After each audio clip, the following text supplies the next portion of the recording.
Vamos aproveitar esse início de semana para também falar mais de segurança e a nossa segurança no meio digital. Recentemente houve um mega vazamento de dados que pode ter comprometido a segurança de mais de 16 bilhões de senhas ligadas a contas em plataformas da Apple, do Google e da Meta. A Meta é a dona do Facebook, do Instagram e do WhatsApp. A descoberta é da Cyber News, que é uma entidade independente especializada em cibersegurança, que revelou à revista Forbes, que é uma das principais do mundo, ter identificado 30 conjuntos de dados expostos com esses bilhões de registros, muitos deles sensíveis. Embora não haja uma confirmação oficial das empresas envolvidas, os pesquisadores alertam que esses dados podem ter sido capturados diretamente dos usuários por meio também de técnicas como o phishing e o malware, que são essas as ameaças que a gente infelizmente enfrenta diariamente. Nós vamos falar a partir de agora ao vivo com o Christian Seconds, que é gestor de tecnologia e especialista em segurança digital, para, primeiro, entender o que aconteceu e como nós, aqui no nosso dia a dia, a gente pode se proteger. Christian, seja muito bem-vindo aqui à CBN. Bom dia. Bom dia, Joyce. Bom dia a todos os ouvintes. Obrigado pelo convite, pela oportunidade de estar falando de um dado tão importante, né? Uma informação tão importante nesse momento tão sensível, né? Obrigado. Eu que agradeço. Então vamos lá. O que em primeiro lugar significa um vazamento deste tamanho? Em plataformas que a gente usa no dia a dia, a gente não está falando nem só de empresa, não. São empresas e também as pessoas. Nós todos aqui usamos essas plataformas todas. Minha primeira leitura que eu tenho é de uma visão de que mesmo empresas como Big Techs, né, que estão focadas principalmente nesse tipo de modelo de serviço, de modelo de negócio, elas também não são invulneráveis. Então, não só o ataque a pessoas físicas, né, mas a entidades jurídicas também cada vez está mais avançado, considerando a inteligência artificial, o avanço da tecnologia cada vez mais agressivo. Então, isso para mim mostra que não só a pessoa física sempre está em risco, mas também a pessoa jurídica, né? Esses bancos corporativos também estão em risco. A gente viu recentemente, por exemplo, aquele caso do ataque das contas digitais, né, no âmbito monetário, mais olhando para esse sentido. Aqui do nosso lado, a gente tem alguma forma de perceber que houve esse vazamento, de vermos de maneira se a gente foi afetado ou não, para a gente orientar, porque o que a gente acontece, pelo menos o que a gente percebe é que a gente acaba ficando sabendo primeiro a notícia, uma confirmação, para depois a gente ter que atuar. Tem alguma maneira de saber antecipadamente aqui no dia a dia, Christian? Hoje, vou ser muito transparente, o vazamento não é uma coisa muito novidade no mundo da tecnologia. Esse vazamento de dados já existe há muitos anos, né? E vendas de dados corporativas, principalmente também em estruturas tipo da Deep Web. Existem algumas plataformas hoje que são bem acessíveis, que elas dão alguns tipos de alertas. Quando elas identificam, por exemplo, algum vazamento de dado teu, ou um vazamento exposto de um dado sensível. Eu gosto de citar bastante a plataforma do Serasa, Experian, ele dá a informação, por exemplo, de vazamento e identificação de CPF aberto, que é um dado que deveria ser restrito, né, por ser tua identificação como cidadão brasileiro, e eu gosto de citar bastante esse exemplo, porque ele é um exemplo simples, que qualquer pessoa pode ter acesso de uma maneira muito facilitada. Né? Christian, nós aqui somos bombardeados por tentativas de golpe e tentativas de acesso. Ou acho que um dos mais conhecidos é o chamado phishing. O phishing aqui é de pesca, viu, pessoal, em inglês, né? Vai se colocando essa armadilha, essa isca e você pode cair ou não. Vem muito por e-mail, né, Christian? Aqueles, clica aqui, veja esse boleto, você está devendo alguma coisa. Aí você vai lá, fica desesperado e clica, né? Tem ainda a possibilidade de inserir, né, ao momento que você clica em um site ou uma mensagem suspeita, isso ser algum tipo de vírus para ser instalado no teu dispositivo, né? Esses são os grandes vilões hoje do dia a dia e estão relacionados com vazamentos como este, Christian? Sim, também. Eu gosto de colocar também dentro dessa seara as tentativas de phishing por ligação telefônica, que é uma tentativa de phishing também. Se você for considerar como engenharia social, um indivíduo tentando coletar um dado seu sensível sem o teu consentimento, a tentativa por telefone também é muito comum. Tá. Eu coloco bastante que tentativa de phishing digital, seja por site falso, por e-mail falso, é muito comum, sempre aconteceu também no âmbito de utilização de internet, mas tem algumas formas de se identificar. Então, eu cito muito exemplo aqui, a gente trabalha com e-commerce, né, na área de varejo, a gente sempre comenta, olha, você está recebendo um e-mail de um fornecedor teu ou da tua plataforma e ela não está no domínio dela, ou seja, por exemplo, se não é da Amazon.com, não é do mercadolivre.com.br, mas está com o layout dessas estruturas, tome cuidado. Ou, por via das dúvidas, eu sempre coloco, por via das dúvidas, não clique. É melhor você não acessar e ter um risco do que você abrir essa brecha de uma maneira tão facilitada, né? Neste momento, a gente já sabe que teve vazamento, né? Pelo menos essa é a informação. E teve recente esse que você comentou no Banco Central, até na verdade não foi no Banco Central, foram empresas Plataformas. em plataformas que têm ligação com o Banco Central, afetou muito chave Pix, inclusive, de instituições financeiras menores, mas houve essa situação com possibilidade de desvio de milhões, quase R$ 1 bilhão aí, que ainda existe esse desdobramento.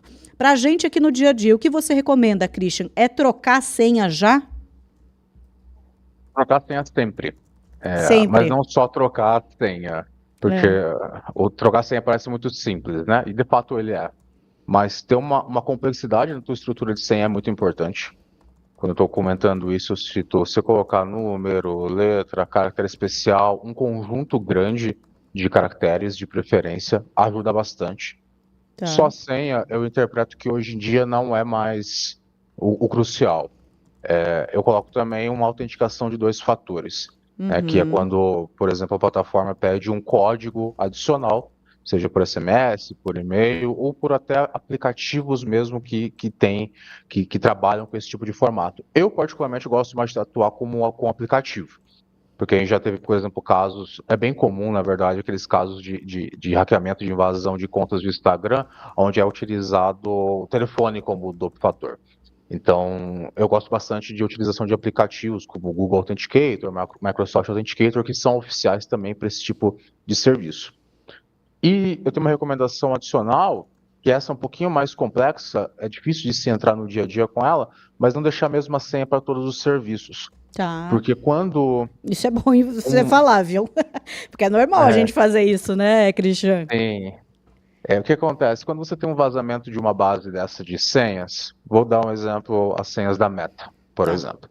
Ela vira um banco de dados que pode ser utilizado de uma maneira maliciosa. Quando esse banco de senhas é disponível, o que é tentado? É coletado uma senha, por exemplo, da Meta e tentado acessar todas as suas outras contas, porque existe uma grande possibilidade da senha ser igual ou muito próxima. Então, ter um conjunto de senhas forte e de preferência variável é muito importante. Ajuda bastante esse processo de segurança, principalmente em casos de vazamentos. Vamos colocar, teve um vazamento identificado no Google, por exemplo, você pode mudar, por exemplo, especificamente a tua conta do Google, né? Apesar que seria adequado mudar todo o teu conjunto de senhas. Eu acho sempre importante esse ponto, tá, Jess?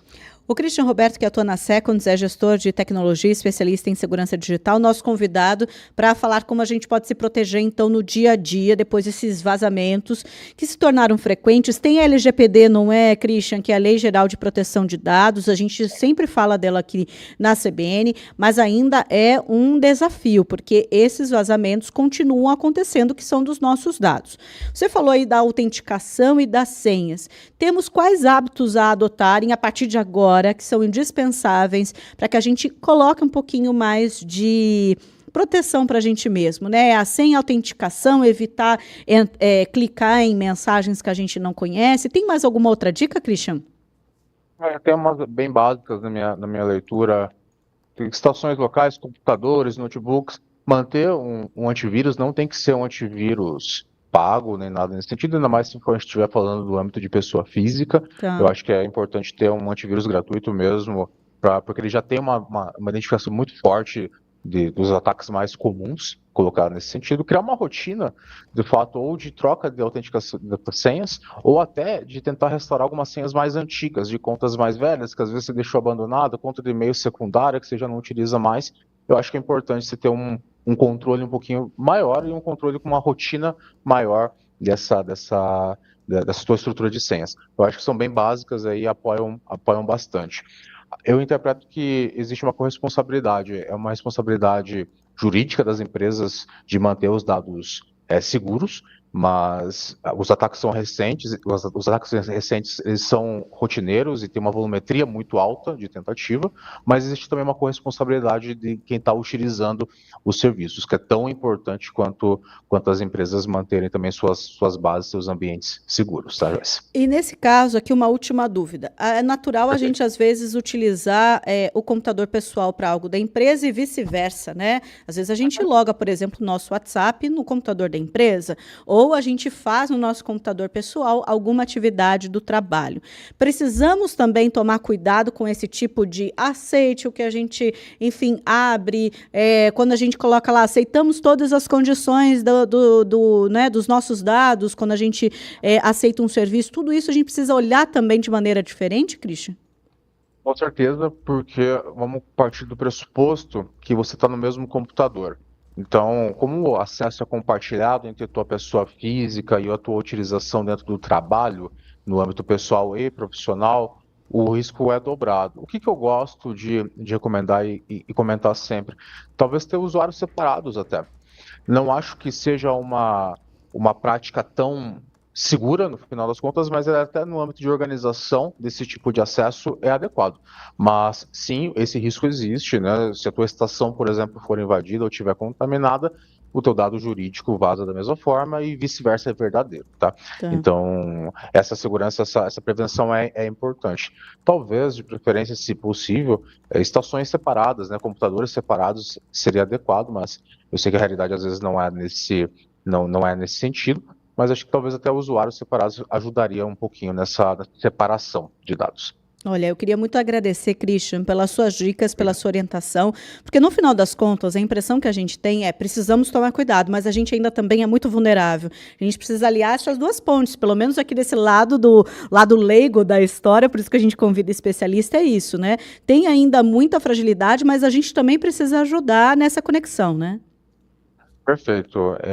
A gente tem um avanço dos ataques e um avanço do processo de defesa também acontecendo em tempo real, mas do outro lado, de fato, as pessoas que utilizam, né, elas precisam ter uma consciência muito grande do que está abrindo. A gente tem, como você mesmo citou anteriormente, né, a gente tem uma LGPD crescendo, tentando se estruturar para apoiar mais, de fato, os usuários, mas ainda no âmbito de realidade mesmo, está um pouquinho distante do que a gente gostaria, mas eu coloco que a consciência, de fato, a utilização com responsabilidade é o principal ponto, melhor forma de se prevenir, né?